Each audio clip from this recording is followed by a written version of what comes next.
On sul probleeme? See kaader on paljudele vaatajatele juba tuttav. Reporter läks koos Veterinaarameti volitatud loomaarsti Heli Suitsu ning loomakaitsjaga Heiki Valneriga Tõdva külla Nõmme tallu. Taheti saada pilti Nõmme talu mehe Toomas Põdra hobustest.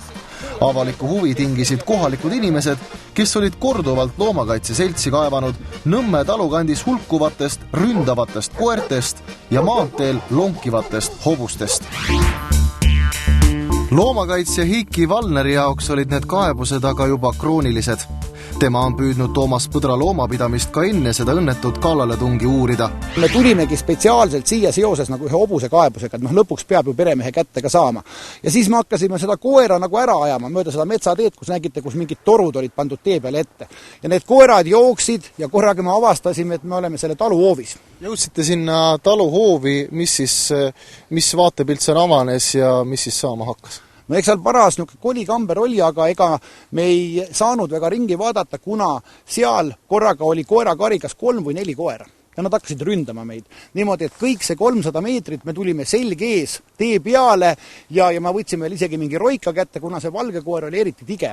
Loomakaitse on avalik huvi ja seal ongi see kaalutlemine siis nüüd sellel eraelu puutumatuse ja avalik huvi vahel. Et nüüd ongi kelle nüüd otsustada on see, kas kumb huvi kaalub üle, aga mina isiklikult leian, et loomakaitse kaalub üle selle, sest et ei minda ju inimese tubasid filmima ja perekonda ja perekonnaliikmeid lapsi, et minnakse just konkreetselt seda teemat hädas olevaid loomi ja seda kajastama. Kuule, minu versioon ei ole ainult. Põhiline versioon oli nagu see, et kui 1 sekund tuleb eetrist, siis sa lööd kõik 3 üksaval maha. Tere tulemast, ole mu külaline, ei jõua ära oodata.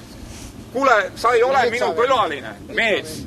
Sa ei tutvustanudki ennast, kes sa oled. Kuule, tead sa... Kuule, ära mind kuleta. Sa ei tutvustanudki ennast. Esiteks kõigepealt oli Foogel, siis oli kaamera, mina olin kõige lõpus. Ja tuleti välja. Läinud aastal müüs Marietta Valle Toomas Põdrale hobuse. Müügilepingusse jäi ka punkt, et kui tema hobust väärkoheldakse, siis on Mariettal õigus hobune tagasi osta. Marietta pöördumiste peale, et oma hobust Nõmme talus näha, uus omanik Toomas Põder aga katkestab telefonikõne. Loomakaitsest öeldi, et nad lähevad kohale sinna, käisid paar korda kohal ka, ei leidnud teda üles. Selles mõttes, et seal oli küll loomi hästi palju lahtiseid, eriti koeri oli ka olnud paar hobustist väljas, aga need ei vastanud enam kirjeldusele. Et ühesõnaga ma ei oskagi öelda, kas see nüüd oli see sama hobune või ei olnud ja ma ei teagi, mis tast saanud on, kuna tema lihtsalt minuga ei ole nõus suhtlema.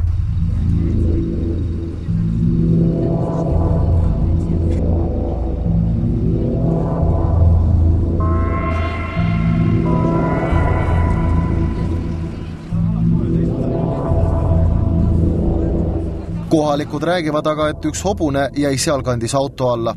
Ehk see oligi Marietta loom ja sellepärast ei tahagi Toomas Põder naist oma lauta loomi vaatama lubada. Proovime ka Toomasega rääkida. Millal me hobuseid näeme? Kordan veel, et teil oli see võim. Enam ei ole. On sul probleeme? Toomas Põdra laudas käinud loomaarst aga väidab, et Marietta hobusele sarnast hobust seal ei olnud. Kogu seda tüli uurides ei olnud keegi valmis aga selleks, et tullakse päris kallale. Asi läks nii kaugele, et kutsuti politsei. Seal ei nähtunud üldse, et tegemist on eravaldusega ja inimene, kes kohe ründas kaamerameest, kõigepealt esmalt ta oleks pidanud ütlema, et tegemist on eravaldusega, me ei soovi teid siia, me ei taha, et te filmiksite ja viisakalt, mitte ründama. No maa ja metsa puhul on erisused. Metsa puhul on niimoodi, et kui see on piiritlemata, ei ole kuskil neid tähiseid ümber ega midagi, siis võib olla seal täiesti seeni korjata kõik inimesed, filmida, mis iganes. Aga maa puhul on niimoodi, et see on samamoodi nõue peab olema, et eravaldus peab olema piiritletud, märkidega tähistatud, selgelt peab olema näha inimesele, et tegemist on eravaldusega. Aga kui ei ole näha mingi suvaline maatükk, eriti pole aru saada, et kas ta on piiritletud või siis on ka päikesetõusud, päikeseloojanguni võivad inimesed viibida võõral maatükil. Eesti inimene on eraomandi suhtes väga tundlik. Ometi pole Toomas Põdra maja ümber ei aeda ega silte, mis tähistaks, et tegu on eramaaga. Aga seadus näeb ette, et omanik peab oma maa märgistama. Kuidas aga võib inimene, kes satub praegu Tõdva külla, olla kindel, et kuskilt puu tagant ei karga keegi kaika ka kohalik välja ja ei hakka rändajat nüpeldama? kaika kanda kindlasti ei tohi, jala kanda kindlasti ei tohi, kohe vägivallatsema hakata kindlasti ei tohi. Esialgu tulebki pöörduda viisakalt, suusõnaliselt inimest teavitada, et ta on üldse eramaal, aga et kuidas ta silti tõesti nüüd ei näinud. Aga isegi kui inimene nägi silti, siis ikkagi esmalt tuleb siis sõnadega öelda, et palun lahkuge, et see on minu eravaldus ja siis tõesti vastasel korral, kui inimene ei lahku, kas siis kutsuda politsei tõesti või kui inimene ründab teda konkreetselt, kes tal eravalduses on, siis selle vastu võib kasutada jõudu. Eesti riigilt saab selliste asjade lahendamiseks palka Veterinaar- ja Toiduameti loomakaitse peaspetsialist Urmas Saron. Härra Saroni kohta on loomakaitsetel alatine mure, et härra ei taha kuidagi kohale tulla, kui loomadega hädas ollakse. Mees ei suhtle hädasolijatega, ei vasta teabenõuetele. Riigipalgaline Saron pidas oma tööstiilist kinni ka selle hädaloo juures. Teil on teised meetodid ja mulle need asjad ei istu.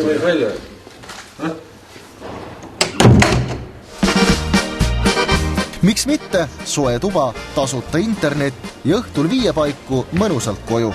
Proovime aga mõistlikku meelt tuua loosse veel kord Toomas Põdra enda abil. Paberid või kus miskit on võimalik saada, teile saadetakse ja mind hakkab esindama minu esindaja. Nii et ma nagu teile pikemalt üldse midagi ei räägi. Et läbi esindaja kaudu hakkab kõik käima.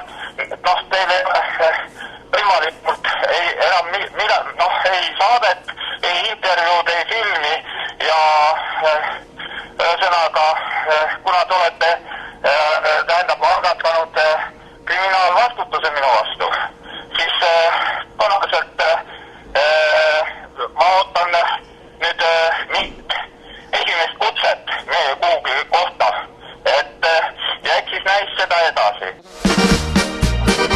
Kas aga reporteril ei jää teinekord muud üle, kui tõrjuda inimesi, kes ründavad kaamerameest või reporterit? Hädakaitset võib ju kasutada, aga seda vaid äärmuslikel tingimustel, kui näiteks kiputakse teie elu kallale. Politseis ma käisin kogu selle intsidendi pärast, et üks oli see kaameramehele kallale tungimine ja teine oli minule ja ka teie töötajatele tapmise ähvardused, mida öeldi mitte ühekordselt ja rõhutati, et see ei oleks ka esimene kord ja kui ta ei ole nagu lobisev vanamutt, milles ma kahtlen, siis järelikult ta võib nagu kallale tulla, eks, et siin külajutu tasemel räägiti ka, et ta on oma nime muutnud. Ütleme niimoodi, et ma ei oska nagu takka kiita ega ka ümber lükata, aga miks seda oleks vaja nagu teha, et see viitab sellele, et võib-olla inimene on kunagi vangis olnud, et ta on küllaltki päris tõsiselt võetav tegelane. Kodanik Põder võib oma valduseid kaitsta oma abina ja see ongi siis see, et ta võib jõuga ära sundida inimesi minema, aga seal juures on oluline, et ta ei tohi ületada neid hädakaitsepiire.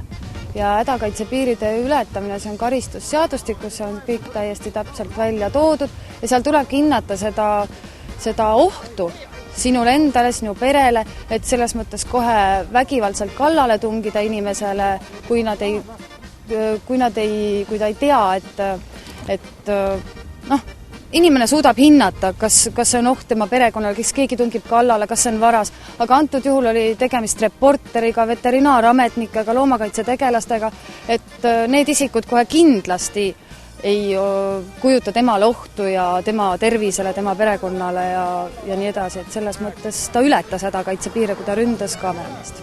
Tegelikult kogu selle aasta jooksul, mis praegu on aktiivsemalt tegeldud, on 2 nukest intsidenti olnud, et üks oli Lasnamäel siis üks Vene härrasmees ja teine nüüd on nagu Põder, eks ju, et iseenesest mul on ju relv nagu olemas, aga kuigi luba on praegu aegunud ja relv on politseis hoiul, eks ju, et iseenesest Eestis on ju turvaline elu ja relva ei ole vaja, temast on rohkem muret kui kasu, aga härra Põdra pärast ja tema ähvardused viisid nii kaugele, et järgmine nädal ma lähen uuendan oma relvaloa, teen selle eksami ja võtan oma relva tagasi, see on fakt.